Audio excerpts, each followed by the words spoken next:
Inked in Blood by Obituary. A crowd-funded album, one that was aided by many fans, raised over $60,000, actually also spawned a tour, and now the band, I believe, is with Relapse Records, which typically is an interesting choice. And here we are, we have it, it's coming out. And the stream is available online. I have a link for you guys, that way you can check it out. It comes out on Tuesday the 28th. I highly recommend that you pick up the record for yourself. And you notice that I said recommend before even starting this review, which you would think actually means that I'm kind of giving you a spoiler as to what I think about the record. And in some cases that's true, but in others it's not. If you're a fan of a band, even if they make a record that's less than perfect, less than ideal, you should definitely still pick it up because you're a fan of the band, because you like the band. And Obituary has traditionally been known in the death metal realm, the death metal regime. The Florida-based product has always been known for being kind of the cavemen of death metal, for having a very unique and very succinct sound to them, one that definitely makes them stand out amongst the crowd, especially in the vocal department.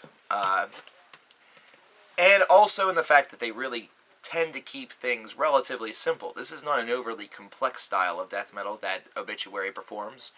It's instead one that's relatively simple. It's one that does not involve the need for overt technicality. It's instead one that sticks to kind of the very basics, the very basic framework of death metal, especially here in the modern age. The modern age is one that is really shaped more by a technical landscape as opposed to a more simple, bare-bones, basic one. What I like about Obituary and what I like about Inked in Blood is the fact that these are songs that don't feel the need to accelerate at 55,000 miles an hour or blend different time signatures or shred through solos every 15 seconds in order to really drive the point home that this is a death metal record. This is instead one that is really based solely around the way in which the music is catered and the way in which the vocals cascade around this music. And the cascade that you hear is one of tortured, barbaric screams, which definitely gives you that full caveman effect. And it's something that has been a trademark of Obituary ever since their inception. So this is something that should come as no surprise to anybody whenever they listen to Inked in Blood. The secondary portion about this is the fact that they do change it up a little bit at times. There's one track that features an acoustic guitar and kind of gives it a nice little eloquent fade-out. But that's the thing, they don't need elegance. This is definitely one album where the direct approach seems to work a whole hell of a lot better. And it does work to their advantage, because Obituary as a direct band is usually a very good band.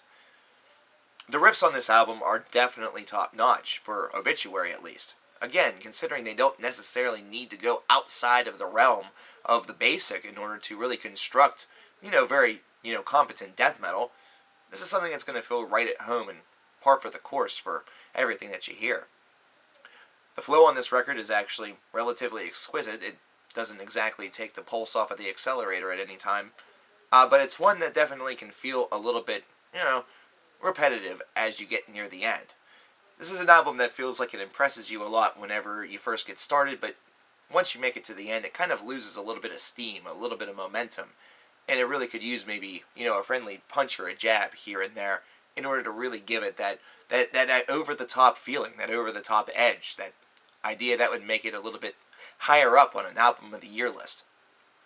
But instead, this direct approach just really constitutes Obituary going back to kind of their roots, kind of stripping everything down and just, pulverizing you with the music and, just terrorizing you with the vocals. This isn't necessarily something that's without its cheese. There's definitely some tracks that feel a little, lackadaisical. The lyrics on this isn't necessarily going to blow you away either. In fact, there's a lot of repetition on some tracks. And it's kind of basic whenever it comes to concepts. It's something that is kind of a tired tradition, but it's a tradition just the same for death metal, so it's definitely something that you can almost excuse, except, listen to it more so just for just how crazy the vocals sound. Listen to it more for just how they're able to make something very, basic and stripped down and simple sound so damn brutal, and make it sound so damn heavy. Because this is a heavy album. And it's one that doesn't need to do so with a blinding technicality. On a songwriting scale, there are some winners, but there are also some basic losers.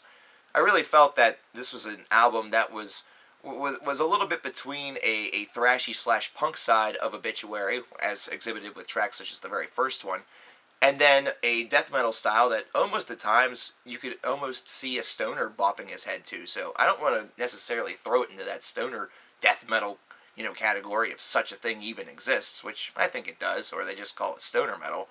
But it's definitely one where I could see stoners rocking out to this and really digging it a lot, something that will definitely keep their buzz going a little bit longer, though they may not necessarily, laugh as much. Instead, they may just kind of, do one of these numbers and mess up their hair just like I did. All in all, there were a lot of people that were complaining about this album whenever the stream first came forward, and for that, I was actually kind of surprised that it happened. I kind of felt like asking them what album they were listening to, because at first this was a great album, and it's one that maintains its greatness. It just kind of slows down sluggishly whenever you get to the end, because it just feels as though it's the same concept over and over again, and that definitely can be, something that bogs an album down. All in all, though, I'd probably give this album a pretty strong 76 out of 100. It's nothing that's going to set your world on fire. It's not necessarily going to blow you away. The album of the year idea, I'm not even going to entertain the thought. It might make the list, but it would probably be somewhere low. But for Obituary, this is a pretty decent album. It's definitely one that's, worthy of a buy, and definitely one that you're probably going to spin in your car a couple of times or spin at home a couple of times and really get a lot of enjoyment out of. For those that feel that this is really worse than their older material, well, that's probably true. But their older material, those are death metal classics. And let's face it, their sound necessarily hasn't exactly aged very well in the 20 years ever since it's come out. And the only reason for that is because it is a different age, and what people enjoy about death metal today is a little bit different than what was really hot 20 years ago. So there is a bit of a style difference that's going on that's kind of blowing some people away. And it is kind of, the fault of technicality. So what did you guys think about Inked in Blood? Did you guys get a chance to check it out? If so, let me know what you thought about this album in the comments below. Don't forget to subscribe and like the video. And tell all your friends. Bring them on board. If you know people that have listened to this record or have talked to you about this record, tell them about the channel. I like to talk to everybody. Thanks, guys. Have a good one. Cover Killer Nation, out.